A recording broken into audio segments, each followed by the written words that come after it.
I want to start this Sunday with a story. I have a peach tree that I was given that I planted in the front yard. Every year, it is this little drama that goes on where I try to figure out what I can do to make sure that the squirrels or raccoons or deer or whatever is eating all of the peaches before I can get to them stops doing it. I am trying so hard, and every year I do something different. I've done, I think, like wolf urine. I don't know what it was, but I bought it online, dried blood and sprinkled it around the bottom of the tree. I this year engaged in something different. I thought about borrowing someone's dog that would like to hang out outside under the tree, but that's going to be next year. So let me tell you what happens before I tell you what I did this year. But what happens, and the first year that I really went for this, I covered the whole tree in a net, right? They got in the net, like they got in the whole thing. One year I bought a tent and I put the tent around this tree. These are gorgeous peaches. I know some of you are thinking, you know what? Just go to the barn and buy some peaches. Let the squirrels have their peaches, which might be next year's plan, but I don't know. I may give it one more year. But these gorgeous, beautiful peaches, and I've probably had 6 of them in my lifetime here on this property. And the whole tree just fills with them. I mean, so many peaches, just beautiful peaches, and they are the sweetest peaches. And so each year, right before they're ripe, like, when you just start seeing their beautiful orange coming, you just know, ooh, that's about to get ripe, but it's definitely not ripe enough you can eat. And trust me, I've pulled them off and I've tried to put them on the windowsill to see if that green peach will turn ripe, and no. But right before those squirrels get squirrely and they go for that tree and they eat all of them up. And literally I wake up in the morning and it's like, oh, they're all gone. And there's just a bunch of pits all over the floor around the tree, all over the grass. And so this year I did a number of things. I got these alarms, which I haven't texted my neighbors yet to see how they feel about these alarms. But I got these alarms that I set at night so that if an animal comes near the tree at night, it flashes red or gives them these animal eyes to say there's a predator in the tree. And so please step back. They also, if you get crazy enough, you can set them so an alarm goes off. So first I just did the eyes, and I'm thinking, I think I've got it this year. The peaches are staying on the tree. But as they get closer to ripe, they start disappearing. So I upped the ante, right? I put the alarm on finally. So finally, when I woke up the other day, I realized that half the peaches are gone. The pits are all over there. So they're not respecting my new boundaries. And so I decide to go full force and I set the alarm so that it will scream every time they touch the tree. And I'm thinking, I think the birds are setting this off. My peaches are still there. My peaches are still there, but I think the birds are setting them off. No, it wasn't the birds. The peaches that they didn't take quite yet, they were a little bit distracted with my alarms, but I think they weren't quite ripe enough for them. And so the other thing that I did this year differently, instead of trying to wrap the whole tree, which is just a little crazy, I got like face nets, like if you're going to go to the Amazon and you don't want to get bitten by mosquitoes. So I got face nets and little like vegetable bags, and I tied them onto a number of branches, just thinking, even if I can save like these 30, 40 peaches, I mean, the tree has hundreds, even if I could save just these couple of branches, then I'd be good, right? So anyway, in this process, I all of a sudden, in the last 48 hours, start seeing crazy psycho squirrels. Like, they're not just in the trees and they're not just around the yard, like they're everywhere. They are crawling up my doorways, and they have now attacked all 3 of my amazing bird feeders, which, if you know me, you know I love these bird feeders where you could see the birds up close and personal on the window. But it's like I've been infested with squirrels. They're crawling up the sides of the wall. They're jumping from the gutters. They're doing anything they can. They're swinging on the bird feeders. They're knocking them down. They're terrorizing them. The birds are having to fight for their space. And I was thinking to myself, especially in the kitchen, I was thinking, where are they coming from? Where is this coming from? And I realized, my deck has been in progress for some time. And now it finally has a platform right outside of the kitchen door. And where it used to be, it was a drop down to the floor. Now it's a deck. So now what was down there swirling around before I can see. It has come up to eye level. Now, it's not that those squirrels weren't there before. They were there, down there. When I really thought about it, they were down there, under there, picking up the, debris that fell down off of the bird feeders. They were there before it was all happening, but I just didn't see it. The one thing, though, that is different is that I tried to restrict them, I believe, from their tree. I restricted their freedoms. Are you hearing me? I restricted their freedoms and they went nuts. They're mad. They're aggressive. They're crazy. And so, what has changed for the squirrel? Well, those squirrels still have the whole rest of the freaking forest. They have all the rest of it.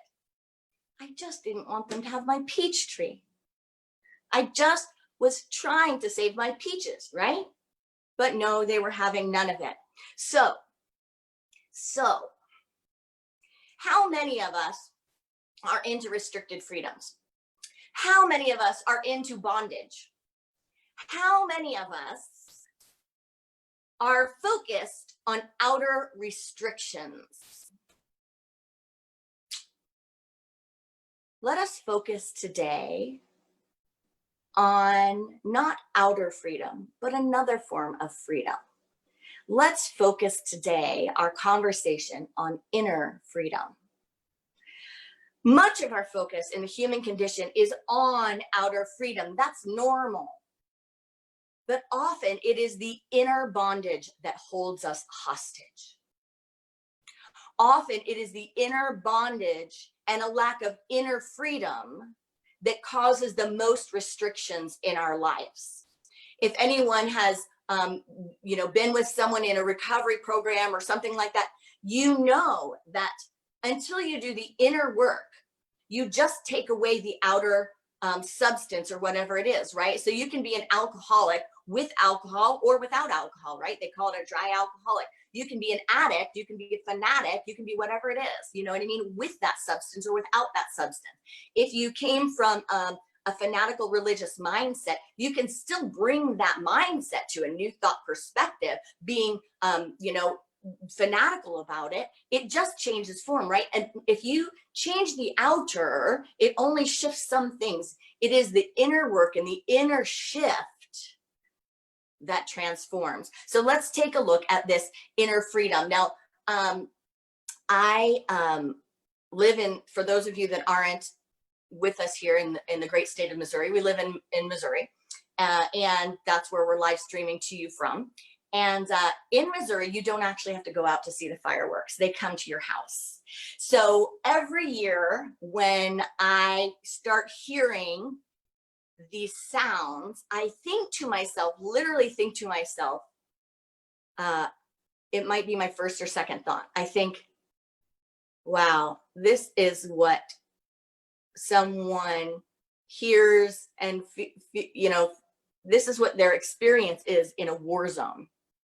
In a war zone, because literally it's like, boom, something went off there, boom, something went off there. And my mind just keeps going, that one couldn't be legal. Could that one be legal? But it is intense. It is wild here in the great old state of Missouri. And so I think to myself, much of the world is in this, right? When that's not a firework, that's a real bomb, And I think about the restriction of freedom. And I think about how, as a parent, as a mother, as a community member, as a family member, as an individual, how do they generate and create life and peace when their outer environment is so restricted? Because make no doubt, right, that they do, right? There's no doubt that they develop something that sustains them in those times, because that drama is not manufactured, right? There's a lot of manufactured drama. But Our deepest limits are on our inner freedom. Our deepest limits are often having to do with our inner freedom. Now, there is something attractive about a free person, is there not? Have you met someone who you feel like just has such a degree of inner freedom, not outer freedom, right? Not waiting for people to approve of how they move or how they dance or what they do or what they say, but has developed a deep sense of inner freedom where they are so comfortable and centered in themselves. They believe themselves to be so whole. They have such a deep level of self-approval that they do not let themselves shake and shimmy to the rhythm of the outside requirements or the outside conditions. They live life from the inside out. There is something incredibly attractive about that, isn't there? I think when we see that in other people, we look, we lean in, we say, like, what are they doing? How are they living that they have developed this ability not to worry about what other people think, say, or do, but they have decided to live life from the inside out?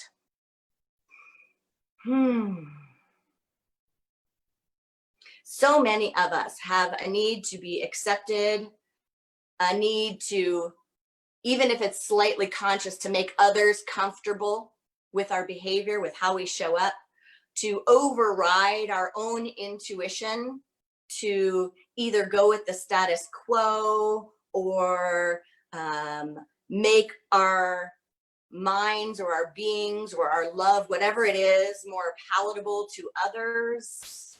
How many times have you overridden your own intuition or shut down your own true self to fit in, to make someone else comfortable, or to follow the shoulds in life? Think about a time or a circumstance where you muted something, you didn't let your inner freedom ring, and in fact, you silenced it. Just breathe into that. Did you identify what caused you to do that? Did you trace it back and see the discomfort and identify what led you to or encouraged you to not stand in line with the truth of your being or your inner freedom or follow your intuition? There's a gold mine there. When we do that work, we uncover things. When we do that work, we emancipate ourselves. It's really good contact tracing.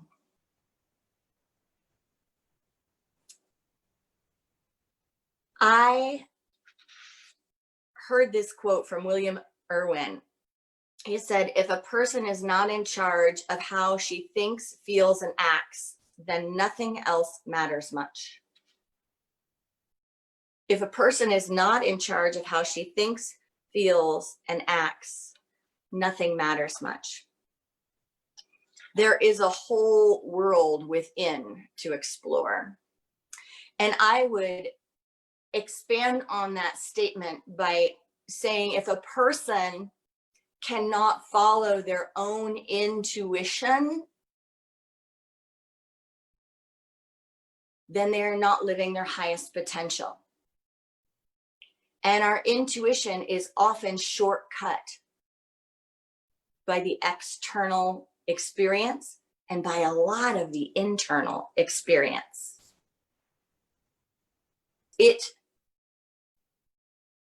And when I say intuition, I mean like more than just guidance. I mean knowing who you are, following what is true within you.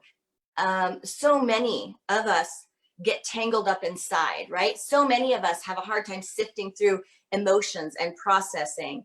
How many of us, have a hard time being true to ourselves, being really true to ourselves? and instead going to what we should do or what we're supposed to do,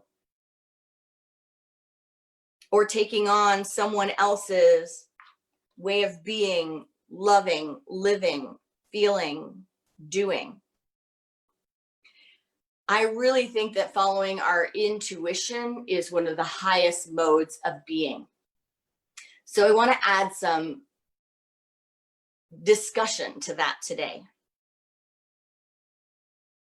When we are using our intuition, and when we believe we are using our intuition, we can kind of check in, because I've had a lot of conversations around intuition lately, and around this idea of, am I following ego? Am I following a herd mentality? Or am I listening to my gut, and am I listening to my intuition? And can that be something that I can trust? And I would say this: the intuition can always be trusted, but feelings are here to be presenced. Feelings are not something that we can necessarily always trust, as in trust to guide us. Eckhart Tolle even says that. He says that our feelings often arise from the conditioning of our minds.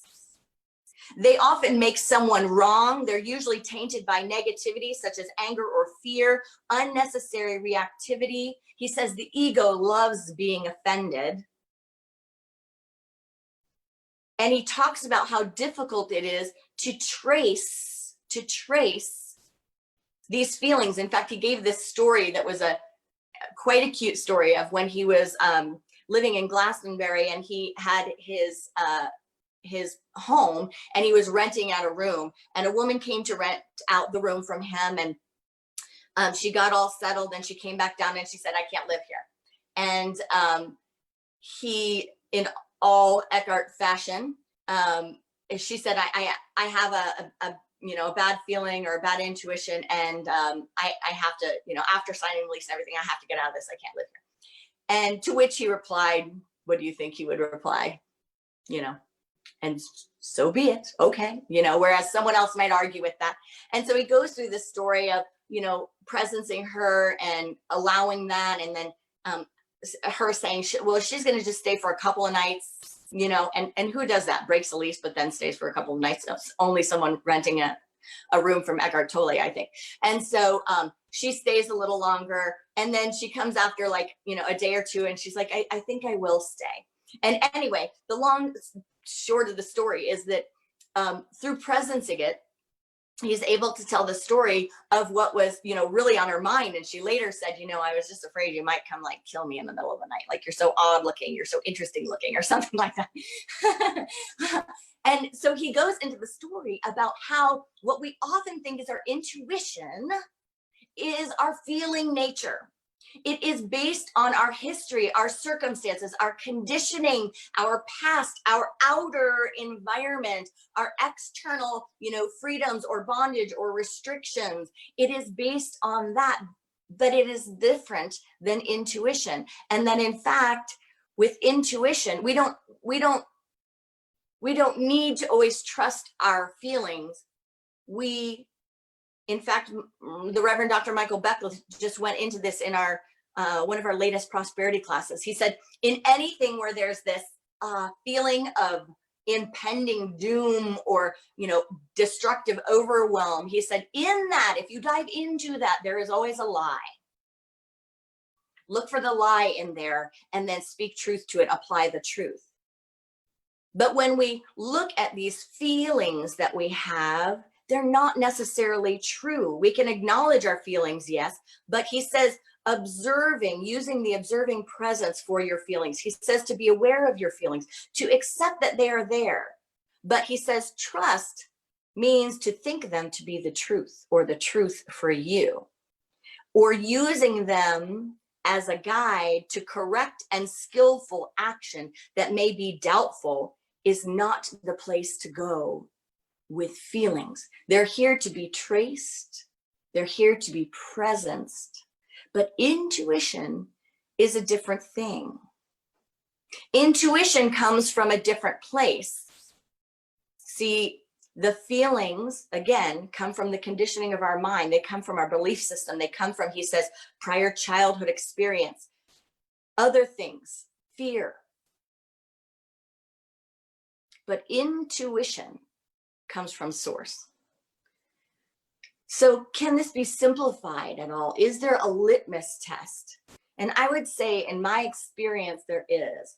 If something is from ego, if I am getting an intuition and it is from ego, it is a feeling-based thing from ego. It often has the appearance of being invincible or boastful or offering false confidence.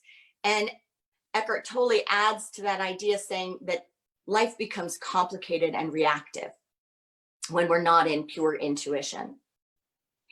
I have experienced intuition to be a calm and often surprising experience. So when I have intuitions that I feel like I know that I know something, my human self, even though deep within me, I get it and I know it's quiet. There's a quiet confidence around it. It's almost like, for me, it's almost like a tiptoe towards something. And I am most often surprised and humbled that it was spot on. Eckhart Tolle says that intuition comes with a peaceful confidence. A peaceful confidence. It's not reactive. It's not combative. It's not offended. He says that life becomes simple with it. That when we are centered in intuition, life becomes simple. I think this is a very important invitation into the practice. I think that this is an incredible time to be self-reflecting and to be asking our source, asking spirit, where does my deepest bondage lie? I think if we ask that question, we will be given an experience that will reveal an opportunity for expansion. Have we asked ourselves, what is freedom? What is ultimate freedom? There are often times in life where we cannot wrangle or manipulate outer conditions enough to create what our minds see as freedom. I cannot do anything so far to that tree to get what I want. When we can't wrangle or manipulate outer conditions, we have an invitation to work with inner freedom. You know, there was a beloved that I used to care for here at UVC in my time before I was the spiritual leader here. I was in ministerial school and I had the blessed opportunity to be a prayer chaplain for the Men of Unity, the men's group at that time, which was this incredible, thriving group of wild and wondrous, beautiful men. And I was intimidated by that invitation, but I said yes to it. I hopped into that group and I got to support through a number of years these gentlemen. And one of them was named Deward. Some of you will remember Deward. But I got to present something with Deward and others that is a deep key to living in freedom. So Deward, who I had experienced for most of my time with him, was an incredible, like happy, loving, like just the smile on his face and the hug that I would get every time from him. But I watched him close down, and this is why he closed down. So his wife of many years many, many years passed, and he would get a carnation. I think he had one every day, at least every week, but I feel like it was every day. Maybe it was every day because there was always one up, but he would place it on his, stand, and he always had a carnation for his wife who had passed years ago. But what started happening as his health and maybe finances, who knows, changed, he was moved from one location to another, right?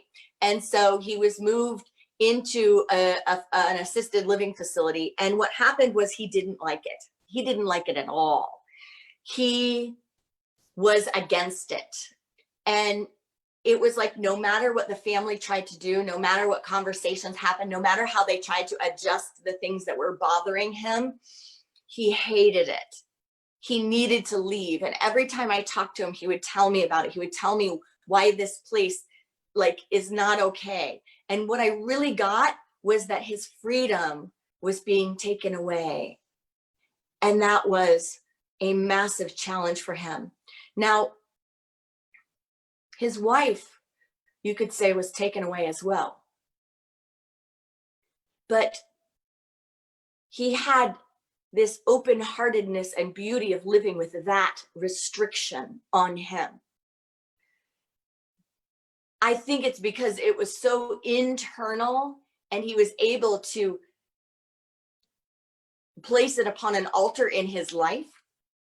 But this shift in location to a man that has always been in control of his life and a leader and a decision maker was just too much. And so he was going downhill with it. We talked to his family finally about, maybe it's not solving all of these things. Like, he has the idea in his head. It's nothing we're going to be able to do to solve or resolve these.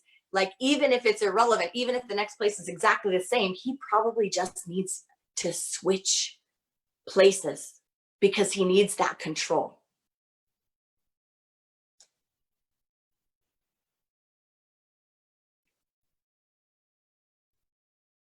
It is an opportunity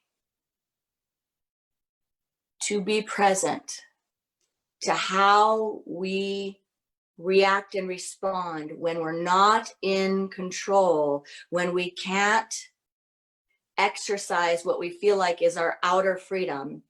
It is an incredible invitation and opportunity, because what will destroy the human spirit is not having that inner dominion, not having that inner freedom and that inner control, no matter what the situation or the circumstances look like. So many songs were written, songs of light, songs of courage, songs of honor, songs of inner freedom during the slave times,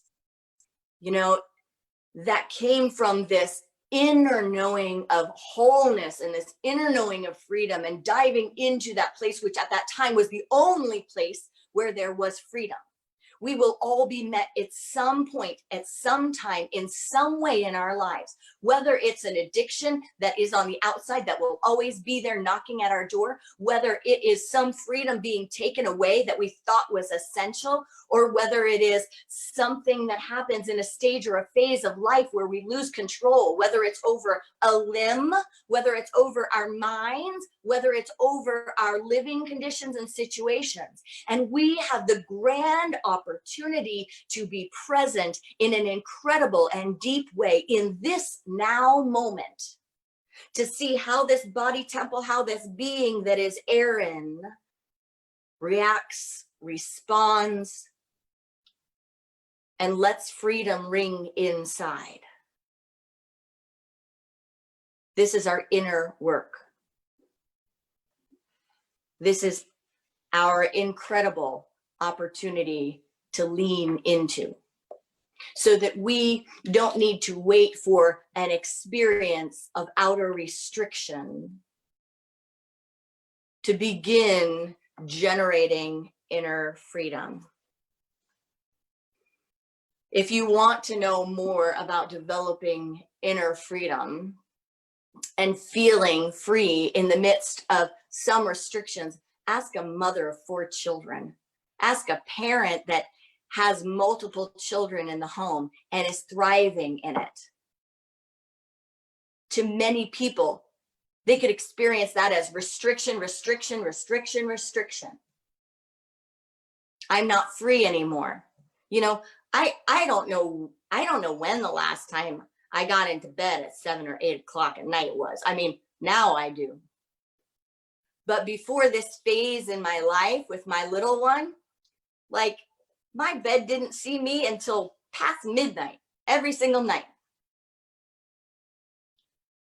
What is that for you? Because now I'm in bed pretty early.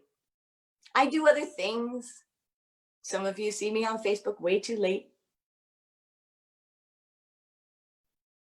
But it is incumbent upon each of us, if we want to be spiritually free, to rearrange our minds and let go of the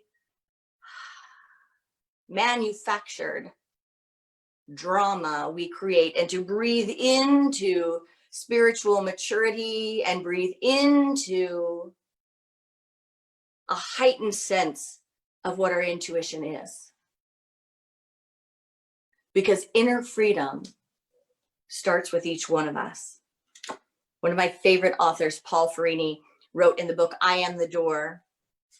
He said, the door to divine presence opens through your heart. It opens through your gentle acceptance of yourself in this moment. It opens through your gentle acceptance of others as they are in this moment, through your willingness to be with others without judging them or trying to fix them. The door to the divine presence opens through your simple remembrance of God in this moment. It opens when you no longer need to make reality fit your picture of how it should be. When you can surrender everything you think you know and come to each moment empty of expectations. If you want to connect with the divine presence, open your heart.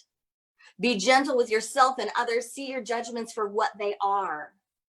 The obstacle to peace within and peace without. God is not some abstraction, but a living presence in your life. It is the breath that animates all forms, the ultimate inclusive understanding, the quintessential blessing of love on all things. Namaste.